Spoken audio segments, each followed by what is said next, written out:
Two Canadian guys trying weird beers.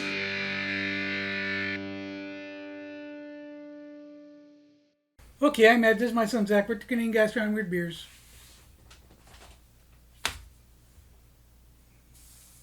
Okay, what the hell's that? I'm just trying to figure out what the big deal is. I don't understand. I don't know. People make such a big deal of this. Of what? Pushing the envelope? Pushing the envelope. Stop it!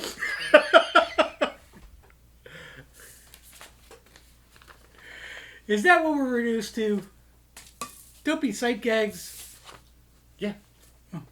So there'll be no pushing of the envelope here. We're very staid. We're very conservative. We're very in the box. In both our manner and our thoughts on beer. Speaking of beer, we've got beer right here. Why? Because beeriness is cheeriness, and we're here when you don't want an expert opinion. Are we in the box? Do we push the envelope? We don't push the envelope. I think that the envelope pushes us when it comes to this show. Yeah, we're bullied by the envelope. Constantly. So I want to keep things snappy and peppy and snappy. You know what? Let's just get into the beer, shall we? Enough of this nonsense. I want to keep nonsense to a minimum. Oh boy, you're doing the wrong thing.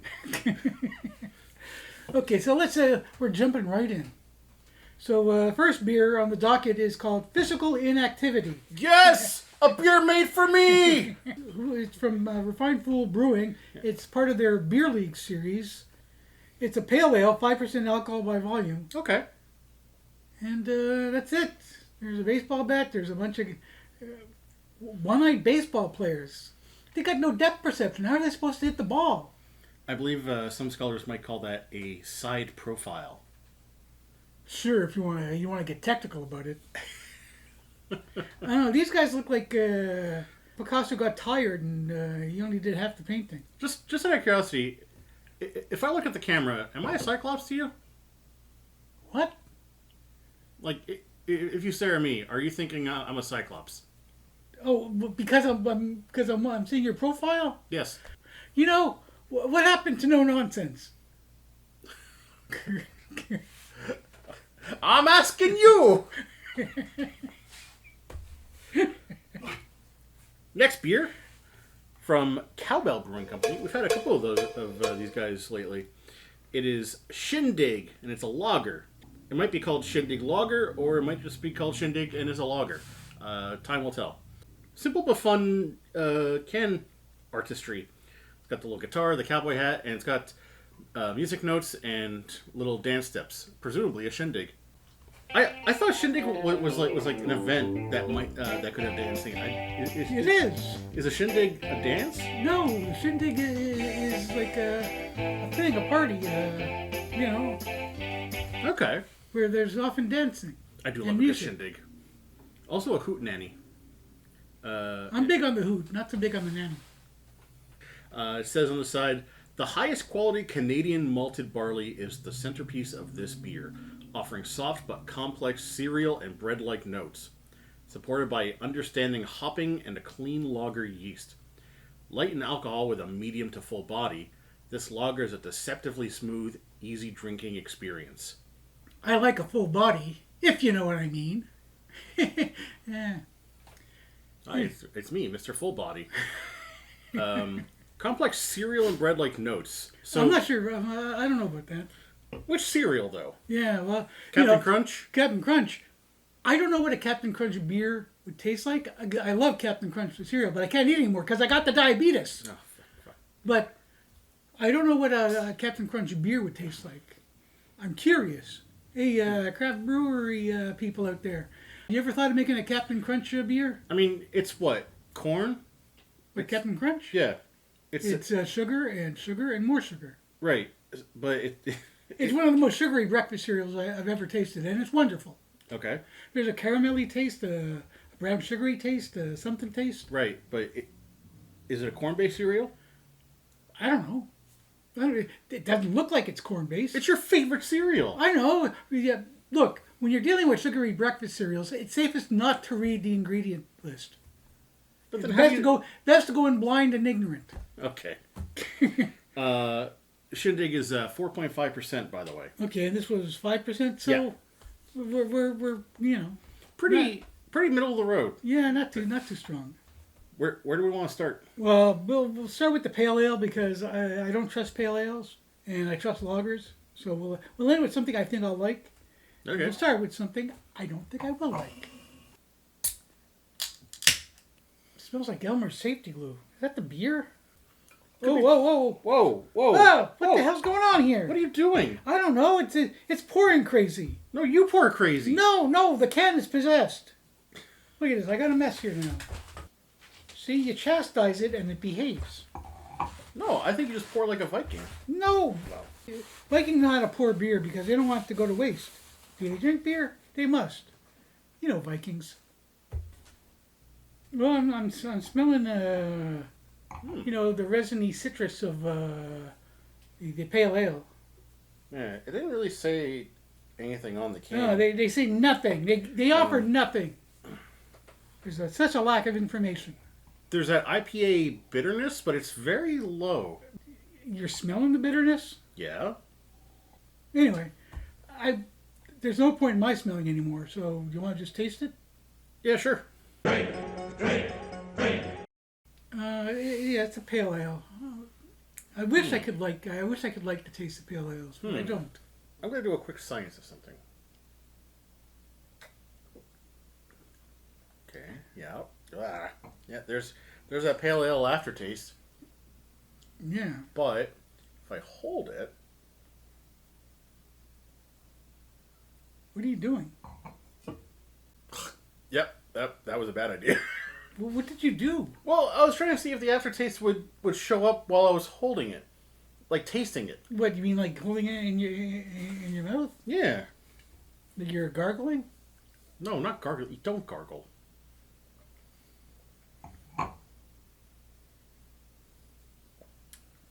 Yeah. Yeah. Nope. The problem with this one is sometimes with IPAs and pale ales and stuff like that, there's a taste underneath the hoppy bitterness. And sometimes that taste is really nice. And it's just ruined by the hoppy bitterness that is the IPA. But this one, the flavor underneath is not enough to go, hey, this is a good beer, or this could be a good beer. Let me try one more time. Why don't you try aerating it like a wine? Am I aerating? Not quite, but... Look at me, I'm aerating. No, you take a drink.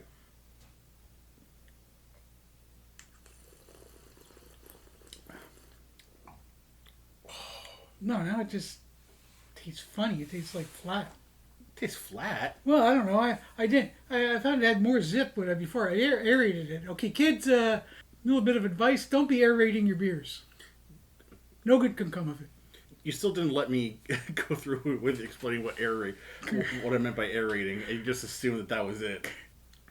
But at a lot of wine tasting, they switch it around. Yes. That's what we did.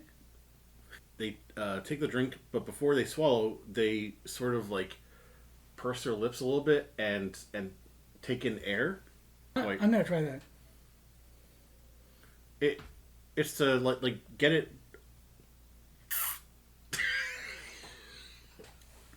It did nothing. That's aerating? Not the way you did it. No. I followed your instructions to the letter, sir. It's hard to describe, but And not very easy to do.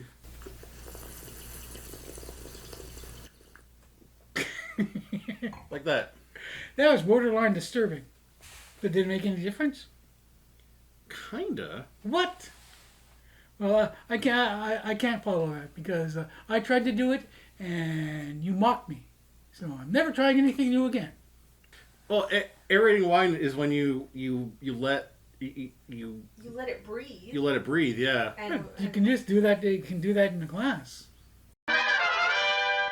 So this just in, aerating is not pursing your lips or making the duck face or sipping it and going.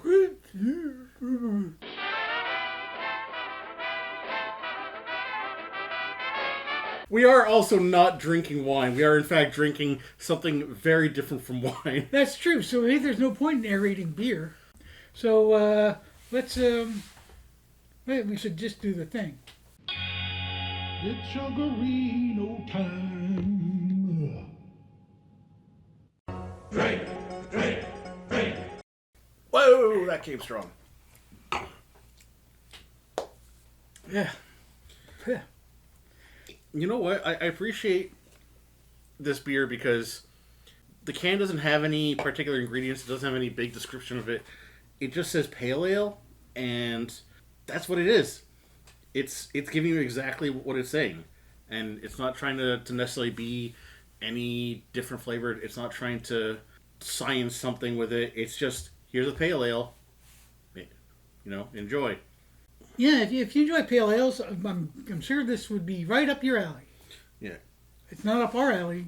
This beer is up the alley where Bruce Wayne's parents were murdered. Wow, okay. Okay, maybe it's not that bad. Money. This beer comes from Frog Squishing Alley. Who's squishing frogs in the alley? I don't know, but apparently... Who's squishing frogs in the alley? Don't tell me it's bow-legged Sally. She's wearing her hobnail boots and squishing frogs and maybe toots. Every time I say no nonsense, and what happens? We tumble down the well into nonsense. The nonsense well, if you will. So, let's get... We got to keep things moving here. So, palate cleanser. When you have done enough episodes of this, you really start to appreciate when a normal beer just comes around. Which I'm sure somebody might be disagreeing with, because I'm sure to them it feels like we get a lot of normal beers, but... Yeah, like, I don't know, some psychopaths think that pale ale is a normal beer. It is a normal beer. What are you talking about? I feel like I'm being too hard on the pale ale. You're being so hard on something that's just there. Well, I apologize to all you lunatics who like pale ales. Okay, so in for a penny, in for a parallax view. Oh. We're getting to the season where we should really start putting that in the fridge. Now we'll move on to the next beer, which is Shindig.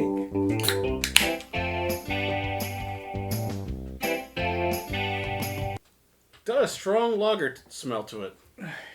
What does it have in it? I think if it says water, malted barley, yeast hops, it's very barley yeasty.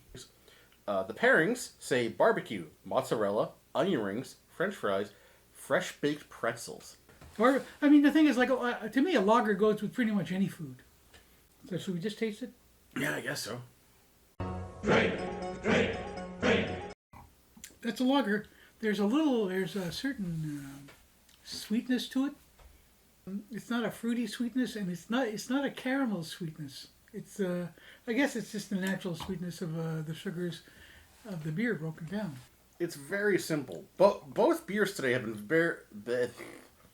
been very simple.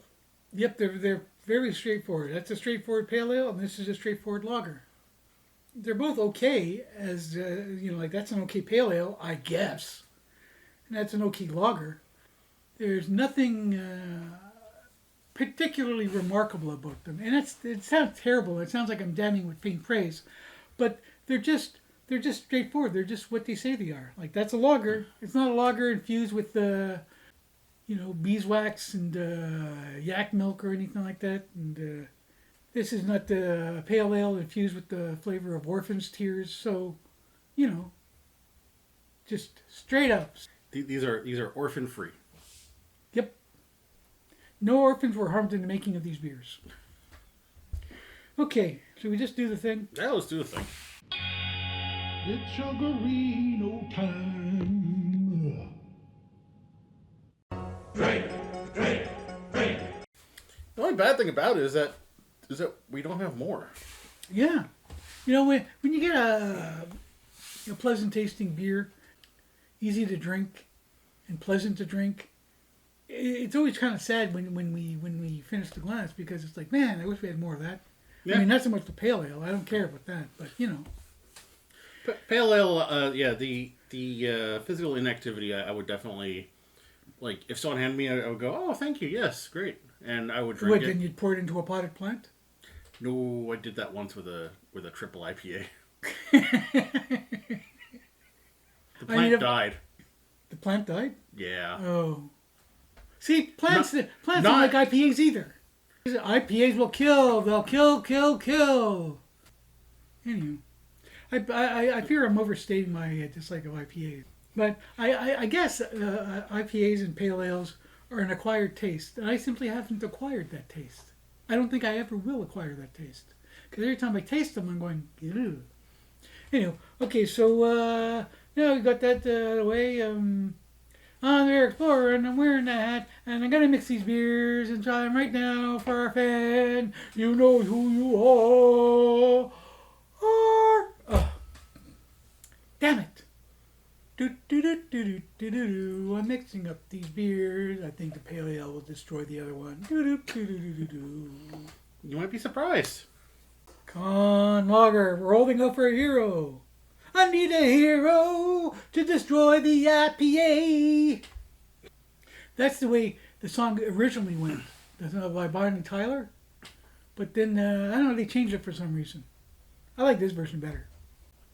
I like this version better because it decreases our chance of getting a copyright strike. Okay, well, here we go. There, Laura, I'm going to drink this beer right now. Drink. You know what? You still got a bit of that IPA aftertaste, but the lager held its own. It pretty much fought the pale ale to a draw, which is a rarity. Usually, the pale ales just bully the other beers when I mix them. I don't think pale ales mix with anything. What they do mix with is the criminal element. Okay. You know, I apologize. I'm being unduly harsh on the pale ales. So the movie roundup comparison review thing that you do, what you say, what you know, how you do, who do you spell? These beers they're good. They are tasty. They are a good time. They have pretty much no downtime to them in terms of like flavor and presentation. No real fat for them to trim. It's straight. Like everything about these beers serves to just go from point A to point B, and sometimes that's okay. Sometimes you just need a beer that's just all killer, no filler. That's why these get an Avengers out of 10. You're talking about the first one. The first one. The first Avengers movie was just beat to beat to beat to beat. There was like it didn't feel like that there was any rest. Yeah, I guess. Avengers out of 10, you know, with all the guys and their hoo-ha punch and honk smash and honk smashing people and... I heard honk smash. Honk smash honk. That's an old classic song from the 60s by Duck Duck and the Goose. Honk smash and that's it. That's the whole song. That's the whole song. Yep. It's not the best songwriting, but you know, this was the 60s when people took drugs and they allowed the drugs to fill in the empty spaces. It could have taken off, but a lot of people assumed that it was just part of the B-52's lesser work. B-52s weren't from the 60s. I don't know how long the B-52s were around. I still can't believe how long Rock Lobster is as a song. It goes on for quite a while. Isn't it like 9 minutes? 9 minutes of Rock Lobster? Yeah. See, now Rock Lobster is a song you play at a shindig. Because then you're just... and you're just dancing. And you're non-stop dancing. You're shindigging. So, yeah, I got Avengers. An Avengers out of 10. You know, the first one, not the subsequent ones where they went all crazy. Isn't there a new one coming out? Yeah, Doomsday. Oh, yeah. Spoiler alert, in case you've been living in a cave, but in the new Avengers movie, apparently in some alternate universe, Tony Stark is Doctor Doom. Well, no, hang on. Robert Downey Jr. is Doctor Doom. We don't... Whether it's Tony Stark... I mean, it probably is Tony Stark because it's Robert Downey Jr., but... I mean, I always found Doctor Doom... questionable villain. He never really intrigued me. He had a cool look, but beyond that, and my God, if you look in the phone book, can you find a Von Doom? I mean, if you're born with the name Victor Von Doom, guess what you're going to be? Well, Not a good guy. Well, no, but you also can't find a Spider-Man in the phone book. But you can find a Peter Parker. It doesn't give you too many life choices when you're saddled with the name Von Doom. It's like, well, guess I got to be a supervillain. What if he was named like Victor Von Nice? His whole life would have changed. Well, if his name was Victor Von Nice, then he would have been French. Oh, then he wouldn't have been villain, but he would have been obnoxious.